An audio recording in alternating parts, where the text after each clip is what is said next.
नमस्कार। मैं एस्ट्रोलॉजर सीमा शर्मा अपनी एस्ट्रोलॉजी के यूट्यूब चैनल पर आपका हार्दिक स्वागत करती हूँ। आज मैं एक बहुत ही महत्वपूर्ण विषय आपके लिए लेकर आई हूँ, जिसका ज्योतिष में बहुत अधिक महत्व है और एक खास स्थान इसको ज्योतिष में दिया गया है, जिसके बिना ये कहें कि एक तरीके से ज्योतिष की जो गणना है वह अधूरी है। वह है हमारी दशाएं, यानी हमारे ग्रहों की महादशाएं। यदि हम ग्रहों की महादशाओं की बात करें तो उनके बिना हमारा ज्योतिष किसी भी प्रकार से कार्य नहीं कर सकता, क्योंकि जब तक हम अपनी ग्रहों की महादशाओं की गणना नहीं करेंगे तब तक हम उचित निष्कर्ष पर नहीं पहुंच सकते और हम एक सही फलादेश नहीं कर सकते। तो इसीलिए आप समझ गए होंगे कि हमारे लिए ग्रहों की महादशाएं कितनी अधिक महत्वपूर्ण होती हैं। आप सभी जानते हैं कि हमारी कुंडली में विभिन्न विभिन्न प्रकार के योग बने होते हैं। अक्सर हम आपसे योगों के बारे में चर्चा करते रहते हैं, जैसे कि बहुत से राजयोग बने होते हैं, बहुत से खराब योग भी बने होते हैं। और हमारी कुंडली में ये बनने वाले जो अलग अलग प्रकार के योग हैं वह अलग अलग प्रकार से हमें फल प्रदान करते हैं। कई बार बहुत अच्छे योग कुंडली में बने होते हैं, बहुत सारे ग्रह उच्च के होते हैं और बहुत अच्छा फल हमें प्रदान करते हैं और कर भी सकते हैं। लेकिन हम ये देखते हैं कि अच्छे योग तो बने हुए हैं और राजयोग भी बने हुए हैं और कुंडली में उच्च के ग्रह भी बैठे हुए हैं, लेकिन क्या हुआ कि हमें सही फल मिल ही नहीं पाया, हमें सही समय पर सही रिजल्ट मिल ही नहीं पाया। तो ऐसा क्यों होता है? जो हम चाहते थे, मान लीजिए रोजगार के अच्छे योग बने हुए हैं, लेकिन अच्छा योग, अच्छा रोजगार हमें नहीं मिल पाया। तो क्यों नहीं मिल पाया? उसका क्या रीजन है? क्योंकि सही समय पर सही ग्रह की दशा नहीं आ पाई। तो आप समझ ही गए होंगे कि दशाएं कितनी अधिक महत्वपूर्ण होती हैं।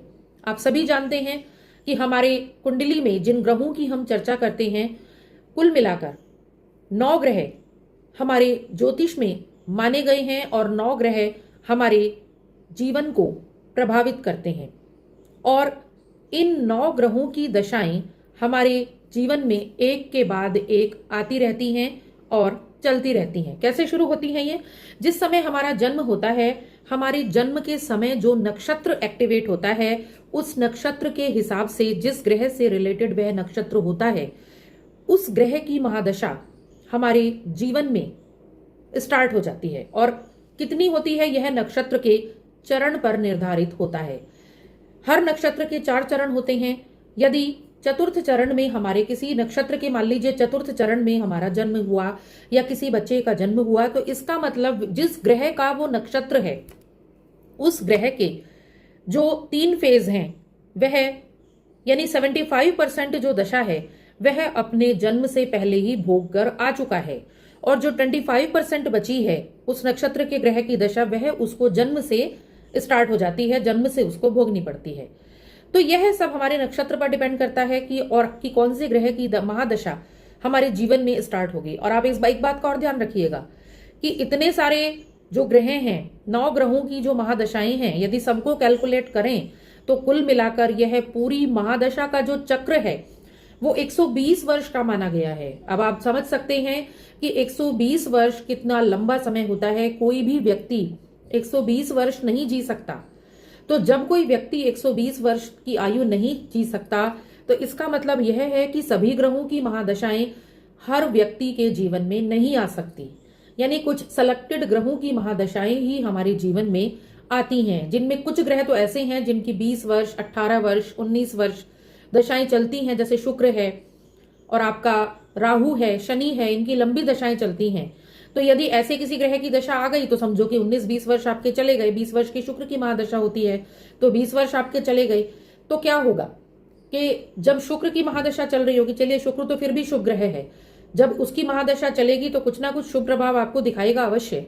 लेकिन कई बार पाप ग्रहों की दशाएं जो हैं वह बहुत लंबी चल जाती हैं। राहु की 18 वर्ष की दशा चल जाती है, शनि की 19 वर्ष की दशा चल जाती है। तो कैसे हमें फल मिलेगा, यह हमारी दशाओं पर निर्भर करता है। अब मान लीजिए मैं आपसे कहूं कि आपका जो जॉब भाव है, आपका जो रोजगार भाव है, वह शनि से रिलेटेड है। इसका मतलब यह हुआ कि जब शनि की दशा आएगी तब आपको रोजगार में अच्छे अवसर मिलेंगे। तब आपको अच्छी नौकरी प्राप्त होगी। लेकिन पता चला कि शनि की दशा आपके उस समय पर आई ही नहीं, जब आप नौकरी की प्रिपरेशन कर रहे हैं, जब आप जॉब की तैयारी कर रहे हैं, उस टाइम पर शनि की महादशा आई ही नहीं, तो कैसे आपको प्रोग्रेस मिलेगी? यानी सही समय पर सही ग्रह की दशा आनी भी आवश्यक है। और ठीक है, महादशा नहीं आई, चलिए अंतरदशाएं आती हैं। तो क्या होता है कि अंतरदशाओं की स्टडी क्यों जरूरी होती है? क्योंकि सारे 9 ग्रहों में की महादशाओं में 9 ग्रहों की अंतरदशाएं भी होती हैं। तो जब उस संबंधित ग्रह की, जो हमारा कार्य कराने वाला है, जो ग्रह हमारी नौकरी प्राप्त कराने वाला है, जो ग्रह हमारी शिक्षा प्राप्त कराने वाला है, या जो ग्रह हमारा विवाह कराने वाला है, जब उस ग्रह की दशा आएगी तभी हमारा वह कार्य हो पाएगा।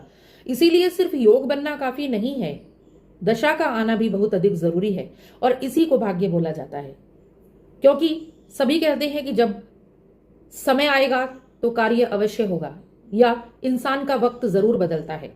यह क्यों कहा जाता है? यह इसलिए कहा जाता है क्योंकि वक्त बदलता है, क्योंकि वक्त इसलिए बदलता है क्योंकि हमारी ग्रहों की दशाएं बदलती हैं। और भाग्यशाली व्यक्ति वही है जिसकी सही समय पर सही ग्रह की दशा आ जाए। यानी कि जब हम विवाह की बात कर रहे हैं तब सप्तम भाव से संबंधित ग्रहों की दशाएं आएंगी तो अवश्य ही हमारी शादी बहुत अच्छे तरीके से संपन्न हो जाएगी। और यदि वह दशा आई ही नहीं, सप्तम भाव की, सप्तमेश की, या सप्तम भाव में बैठे हुए ग्रह की दशा ही नहीं आई, तो कैसे विवाह हो जाएगा? आप सोचते रहिए। कई बार 2-2, 3-3 साल हमें उस कार्य की कोशिश में लगाने पड़ जाते हैं। मान लीजिए हम शादी करना चाह रहे हैं, लड़का या लड़की देख रहे हैं, लेकिन सप्तम भाव से संबंधित ग्रह की दशा ही नहीं आ रही है, तो कैसे शादी होगी? आपने बाकी सारे अपने ग्रह मजबूत कर लिए, लेकिन जब दशा आएगी तभी उस कार्य को संपन्नता मिलेगी, तभी वह कार्य संपन्न हो पाएगा। इसीलिए हमें दशाओं का अध्ययन बहुत अधिक करने की आवश्यकता होती है। और अक्सर उपाय भी हम उन्हीं ग्रहों के बताते हैं जिनकी या तो दशा चल रही है, या जो ग्रह आपका कार्य करवाने में सिद्ध हो सकते हैं, जो ग्रह आपका कार्य पूरा करा सकते हैं। उन ग्रहों के उपाय आपको इसलिए बताए जाते हैं जिससे यदि वह ग्रह मजबूत हो जाएं, जिनकी दशा चल रही है या जो ग्रह कार्य कराने वाले हैं। तो अगर मान लीजिए छोटी सी भी दशा आई, मान लीजिए प्रत्यंतर दशा आ गई, 15 दिन की दशा आ गई, 2 महीने की दशा आ गई, 3 महीने की प्रत्यंतर दशा आ गई, और आपने उस ग्रह को अपने स्ट्रांग कर लिया, तो आपका कार्य हो जाएगा। ये हमने देखा है, प्रैक्टिकल में देखा है कि मान लीजिए शुक्र आपकी शादी कराने वाला है, शुक्र की 4 महीने की दशा, आपकी प्रत्यंतर दशा बीच में आ गई, ठीक है, और हमने उस शुक्र ग्रह को उस टाइम पर मजबूत कर लिया जिस टाइम पर उसकी प्रत्यंतर दशा चल रही थी या अंतरदशा चल रही थी, तो अच्छा विवाह संपन्न हो जाता है। अक्सर जो है ज्योतिषी महादशाओं पर ध्यान देते हैं और वो सूक्ष्म दशाओं को, प्रत्यंतर दशाओं को कई बार नहीं चेक करते, कई बार नहीं देखते, तो इसीलिए सही समय पर सही उपाय नहीं बता पाते। तो हमें करना क्या होता है, हमें सूक्ष्म से सूक्ष्म तरीके से भी अपने ग्रहों की दशाओं को, प्रत्यंतर दशाओं को, सूक्ष्म दशाओं को देखना होता है कि कब हमारे उस ग्रह की दशा आ रही है जो हमारा कार्य करा सकता है, और कब हमें उस कार्य को संपन्न करने के लिए अधिक प्रयास की जरूरत है जब वह कार्य हो जाए। तो इसीलिए कुंडली का एक संपूर्ण विश्लेषण किया जाता है, सूक्ष्म विश्लेषण किया जाता है, और दशाएं देखी जाती हैं, और यह पता लगाया जा सकता है कि हमारा कोई कार्य कब हो सकता है। मान लीजिए कोई ग्रह की दशा हमारी ऐसी आ रही है अगले 15-20 दिन में या अगले 2 महीने में, जो हमारा कार्य करा सकती है, और हम उसके लिए अवेयर नहीं है, हमें पता ही नहीं है कि हमारा ये कार्य हो सकता है, हम सिर्फ महादशा पर अटके हुए हैं, तो फिर कैसे हमारा कार्य होगा? हमें क्या करना होगा कि जो ग्रह हमारा कार्य करा सकता है और जब उसकी दशा आ रही है, जब वह उसका टाइम आता है, जब उस ग्रह का ट्रांजिट आता है, उस टाइम पर हमें एक तो उस कार्य की कोशिश करनी है। जब उस कार्य से संबंधित ग्रह का ट्रांजिट आता है, एक तो उस कार्य उस समय पर हमें कोशिश करनी है, और एक उस ग्रह को हमें उस टाइम पर स्ट्रांग करना है, मजबूत करना है, जब वह कार्य करा सकता है। आप समझ रहे हैं मैं क्या कह रही हूं? जो ग्रह हमारा कार्य कराने वाला है, हमें देखना पड़ेगा कि वह ग्रह किन डेट्स में हमारा कार्य करा सकता है, कौन कौन सी डेट्स में वो ड्यूटी पर आया हुआ है। समझ रहे हैं ना? कहीं किसी ऑफिस में, सरकारी दफ्तर में जाते हो तो देखते हो ना कि कहां पर कौन सा अफसर कब छुट्टी पर है और कब जो है वो ड्यूटी पर है, तभी तो उससे सिफारिश लगाओगे कि हमारा कार्य हो जाए, ठीक है। तो अब जो अफसर जिस टाइम पर ड्यूटी पर है उसी अफसर की चापलूसी करोगे ना, तो यही बात ग्रहों की है। अब मान लीजिए कोई हमारा ग्रह दशा आ ही नहीं रही है, वो छुट्टी पर है और हम उसके लिए प्रयास करते रहे तो हमारा कार्य नहीं होगा। जो ग्रह की दशा चल रही है हमें उसका प्रयास करना होगा। जो ग्रह हमारा ड्यूटी पर लगा हुआ है और हमें पता ही हमारा ये कार्य कर सकता है, क्योंकि हमारे ये दशम भाव से संबंधित है, करियर भाव से संबंधित है, हमारे ये पंचम भाव से संबंधित है, शिक्षा भाव से संबंधित है, या हमारे मैरिज हाउस से संबंधित है, तो हमें उस ग्रह को पकड़ना पड़ेगा जो हमारा कार्य करा सकता है। हमें उस ऑफिसर को पकड़ना पड़ेगा जिसका वो डिपार्टमेंट है। ठीक है, तो हमें सबसे पहले उस ग्रह को पकड़ना पड़ेगा जो उस डिपार्टमेंट से संबंधित है, कि हमारी नौकरी लगवा सकता है, या हमारी शादी करा सकता है, या हमारी शिक्षा पूरी करा सकता है, या हमें धन प्राप्त करा सकता है। सबसे पहले हमें उस डिपार्टमेंट वाले ग्रह को पकड़ना पड़ेगा और उसके बाद उस ग्रह को हमें देखना पड़ेगा ये कब ड्यूटी पर है, और उस टाइम पर हमें उसकी चापलूसी करनी होगी। उस टाइम पर हमें उस ग्रह को स्ट्रांग करने के उपाय करने होंगे। तो इतना महत्व है हमारी कुंडली में, हमारी जिंदगी में दशाओं का। और इसीलिए मैं अक्सर सलाह देती हूं कि समय समय पर अपनी कुंडली आप दिखाते रहें, ताकि हमें दशाओं का पता चल जाए और हम आपको सही सजेशन दे सकें कि आपको किस समय पर किस कार्य की कोशिश करनी है और किस समय पर किस ग्रह को आपको स्ट्रांग करना है। तो देखिए दशाओं का कितना अधिक महत्व है।